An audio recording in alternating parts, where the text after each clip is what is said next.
আমি শুধু তাদের কাছে একটা প্রশ্ন করব, খালি একটাই প্রশ্ন।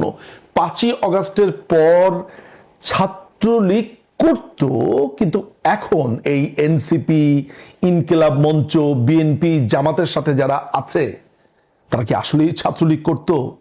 যদি তাই হয় তাহলে হাসনাত, সার্জিস কিংবা সাদিক কাইয়ুম কিংবা আরো যারা যারা যারা যারা আছে, যাদের আগে আমরা ছাত্রলীগ, যুবলীগ, আওয়ামী লীগের সাথে দেখতে পেতাম, এখন এই অবৈধ দখলদার বাহিনীর সাথে মিশেছে, তাদের ব্যাপারে আসলে ডিসিশনটা কি? জুলাইয়ের বিশিষ্ট সন্ত্রাসী শরীফ ওসমান হাদি গুলিবিদ্ধ হয়েছে। গুলিবিদ্ধ হয়ে মাথার খুলিটুলির অবস্থা নাকি খুবই ভয়ঙ্কর অবস্থা। তার ডাক্তার অর্থাৎ ডক্টর জাহিদ রায়হান, যিনি অপারেশন করেছেন, তিনি একটি টিভি প্রোগ্রামে বলেছে যে তার এক কান দিয়ে ঢুকে আরেক কান দিয়ে বুলেট বের হয়ে গেছে। গুলিটা তার ঠিক কানের ওপরে, ডান কানের ওপরে গুলিটা ঢোকে এবং বাম কান দিয়ে বের হয়ে যায়। তো এটা এক কান দিয়ে ঢুকে এই ডান কান দিয়ে ঢুকে এদিক দিয়ে বের হয়ে যায়। ডান কানের ঠিক ওপর দিয়ে এটা ঢোকে গুলিটা, এবং বাম কানের এদিক দিয়ে গুলিটা বের হয়ে গেছে।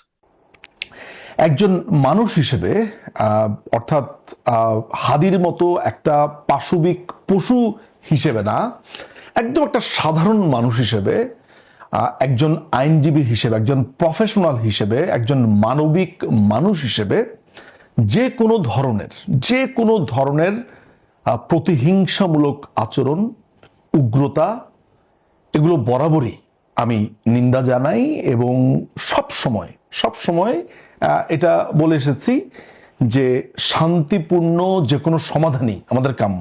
32 ভাঙা, গোপালগঞ্জের মানুষকে খুন করে ফেলা, আওয়ামী লীগ দেখলেই তাকে পেটানো, বঙ্গবন্ধু কন্যাকে নোংরা ভাষাতে আক্রমণ করা, যত রকমের নোংরামো আছে সেটির একটা প্রতিভূ বা একটা সিম্বল বা একটা চিহ্ন যদি আমি ধরি, তাহলে এই শরীফ ওসমান হাদি তার মধ্যে অন্যতম।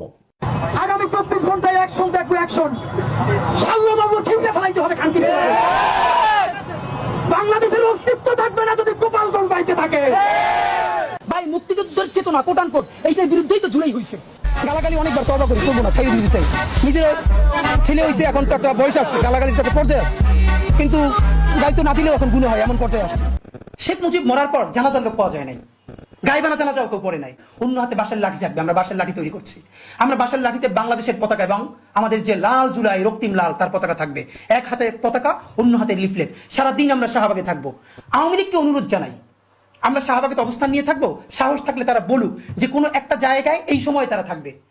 উত্তম গণমাধ্যম দিয়ে পুলিশের হাতে তুলে দিবেন।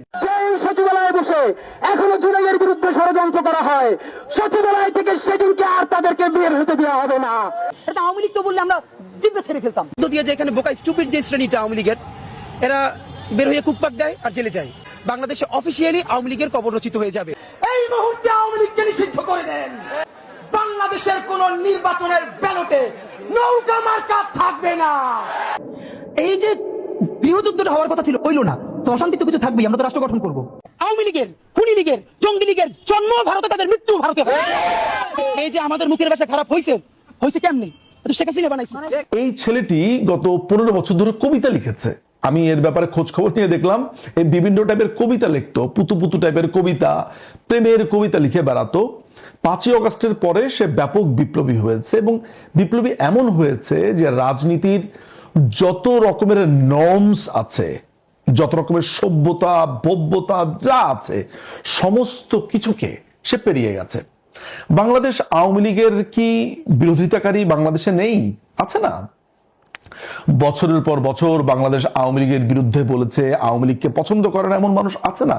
কিন্তু আপনারা আপনাদের জীবদ্দশাতে গত 54 বছরে আওয়ামী লীগকে এত নোংরা, অসভ্য, এত ভয়ঙ্কর, এত কদর্য, কুৎসিত ভাষাতে কখনো কাউকে আক্রমণ করতে দেখেছেন? অন্তত পক্ষে এই বাংলাদেশের মাটিতে আমরা এই 5ই অগাস্টের পরে এই শরীফ ওসমান হাদির উত্থান দেখেছি।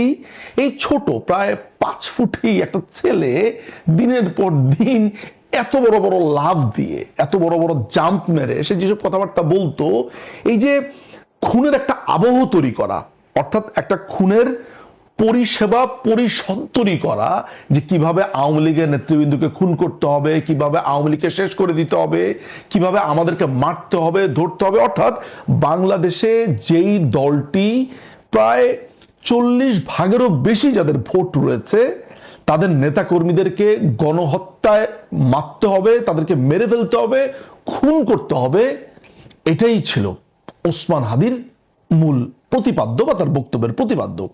কিন্তু এত কিছুর পরেও বাংলাদেশ আওয়ামী লীগ তাকে নিয়ে কখনো কোনো বিবৃতি দেয়নি, সোজা কথা ইগনোরই করেছে। বাংলাদেশ আওয়ামী লীগের নেতৃবৃন্দ যারা অন্তত পক্ষে কাগজে কলমে রয়েছে, কোনোদিন দেখবেন না তার বিরুদ্ধে কিছু বলেছে। হ্যাঁ, এমনি যারা অনলাইন অ্যাক্টিভিস্ট আছে তারা বলেছে, নানানভাবে বলেছে, আমরাও বলেছি এগুলা। কিন্তু এই ওসমান হাদির আশেপাশে যারা ভিড়েছে, যারা তার প্রচারণায় অংশ নিয়েছে, তাদেরকে বলা হচ্ছে ছাত্রলীগের নেতাকর্মী। আমার প্রশ্ন হচ্ছে, 5ই অগাস্টের পর এই জুলাই সন্ত্রাসীদের পাশে কারা থাকতে পেরেছে? বাংলাদেশ ছাত্রলীগের নাম বিক্রি করে যারা গোপনভাবে শিবিরের রাজনীতি করত, অন্য দলের রাজনীতি করত, নানানভাবে তারা গত 15 বছর ধরে যারা বাংলাদেশ আওয়ামী লীগের নাম ব্যবহার করেছে, তারাই ভোল পাল্টে 5ই অগাস্টের পর এদের পক্ষে আমরা দেখতে পেয়েছি, এদের পক্ষে প্রচারণা করেছে। আমরা দেখেছি যে এই যে সার্জিস আলম, হাসনাত, নাহিদ, এরা প্রত্যেককেই আমরা দেখেছি আওয়ামী লীগের রাজনীতি করবার জন্য। এমনকি শিবিরের যে এখন সভাপতি ঢাকা ইউনিভার্সিটির সাদিক কাইয়ুম, সে ছিল ছাত্রলীগের নেতা। তাহলে আমার কথা হচ্ছে যে এই যে ওসমান হাদির সাথে যেই ছেলেটি প্রচারণায় অংশ নিয়েছে, ফয়সাল নামে ছেলেটিকে, এবং এই ছেলেটিই নাকি তার সম্ভাব্য খুনি, এখনো যেহেতু প্রমাণিত হয়নি, ফলে আমি নিশ্চিত করে কিছু বলতে পারছি না। কিন্তু পত্রপত্রিকাতে যা দেখেছি, লোকজন যা বলছে, সেটার উপরে ভিত্তি করে আমি কথাগুলো বলছি। এখন কথা হচ্ছে, এই ছেলেটি আবার গত নভেম্বরে একটি স্কুলে লুট করেছে, 17 লক্ষ টাকা তার জামিন হয়েছে। তার জামিন করিয়েছে বিএনপির আইন সম্পাদক, এখন যিনি আছেন ব্যারিস্টার কায়সার কামাল, এবং 6 মাসের জামিন দেওয়ার পরে তার আবার হাইকোর্ট থেকে 1 বছরের জামিন হয়েছে খুব তড়িৎ গতিতে। এবং সেই জামিনের কাগজপত্র সুপ্রিম কোর্টের যে ওয়েবসাইট আছে সেখানে পাবলিশড হয়েছে।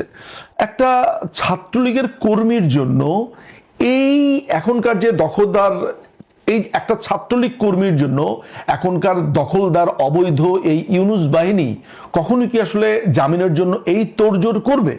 তাহলে কার জামিনের জন্য কে তোড়জোড় করেছে, এটা আমরা নিশ্চয়ই কাগজে কলমে দেখতে পেয়েছি। আপনারা খেয়াল করলে দেখবেন যে এই সাদিক কাইয়ুমের সাথে এই ফয়সালের ছবি দেখা গেছে। এই সাদিক কাইয়ুমের সবচাইতে বেশি তোড়জোড় কি আপনি লক্ষ্য করেননি? এই ওসমান হাদি গুলিবিদ্ধ হওয়ার পরে তার যেই আচরণ, স্বরাষ্ট্রমন্ত্রীর পদত্যাগ থেকে শুরু করে এর কাঁধে দোষ চাপানো, ওর কাঁধে দোষ চাপানো, একে মার তাকে ধর, সবচাইতে বড় বেনিফিশিয়ারি কে? আমি আইনের ছাত্র, আইনের যে টেক্সট বুক আছে সেগুলোর বাইরেও আমি ক্রিমিনোলজি পড়েছি, বিভিন্ন ধরনের থ্রিলার থেকে শুরু করে আইনি নানান ধরনের বই, উপন্যাস, ফিকশন বা ট্রু স্টোরিগুলো পড়েছি। সেখানে একটা ব্যাপার পরিষ্কার দেখা গেছে যে আইন শৃঙ্খলা বাহিনী এই ধরনের ক্ষেত্রে সবচাইতে যাকে বেশি সন্দেহ করে সে হচ্ছে কে সবচাইতে ওই ঘটনার কারণে বেনিফিশিয়ারি। এই পুরো ঘটনাতে বেনিফিশিয়ারি তো আমি জামাতের সাদিক কাইয়ুমকে দেখতে পাচ্ছি। তার থেকে বড় বেনিফিশিয়ারি আর কেউ কি আছে? কিন্তু এখনো পর্যন্ত পুলিশ তাকে সামান্যতম জিজ্ঞাসাবাদ করেনি, তাকে সন্দেহ করেনি, বরঞ্চ সে যা করতে চায়, যত নৈরাজ্য করতে চায়, সমস্ত কিছুর সুযোগ তাকে করে দেওয়া হয়েছে। আমি আবারও বলছি যে এই পুরো গুলির ঘটনাতে, এই আক্রমণের ঘটনাতে আমি আসলে মানবিক মানুষ হিসেবে খুশি নই যে এটা খুবই একটা চমৎকার কাজ হয়েছে, ভালো কাজ হয়েছে। কিন্তু একই সাথে আমি এইটাও মনে করি যে যারা এই নৈরাজ্য তৈরি করে, যারা এই ওসমান হাদির মতো সন্ত্রাসী, যারা ওসমান হাদির মতো এরকম সন্ত্রাসের অভয়ারণ্য তৈরি করে গণহত্যার পরিবেশ তৈরি করে এবং গণহত্যা করবার জন্য একটা পরিবেশ তৈরি করবার জন্য ধাপে ধাপে এগোতে থাকে, তাদের পরিণতি ন্যাচারালি খুব সম্ভবত এমনই হয়। ফলে আমি যেমন একদিকে এই পুরো নৈরাজ্যকে অপছন্দ করি, অন্যদিকে এই নৈরাজ্য তাদের নিয়তিতেই আছে এমনটাও আমি বিশ্বাস করি। এখন অনেকেই ছাত্রলীগের কাঁধে, যুবলীগের কাঁধে এই দোষ চাপাতে চাচ্ছে। আমি শুধু তাদের কাছে একটা প্রশ্ন করব, খালি একটাই প্রশ্ন। 5ই অগাস্টের পর ছাত্রলীগ করত, কিন্তু এখন এই এনসিপি, ইনকিলাব মঞ্চ, বিএনপি, জামাতের সাথে যারা আছে তারা কি আসলেই ছাত্রলীগ করত? যদি তাই হয় তাহলে হাসনাত, সার্জিস কিংবা সাদিক কাইয়ুম কিংবা আরো যারা যারা যারা যারা আছে, যাদের আগে আমরা ছাত্রলীগ, যুবলীগ, আওয়ামী লীগের সাথে দেখতে পেতাম, এখন এই অবৈধ দখলদার বাহিনীর সাথে মিশেছে, তাদের ব্যাপারে আসলে ডিসিশনটা কি?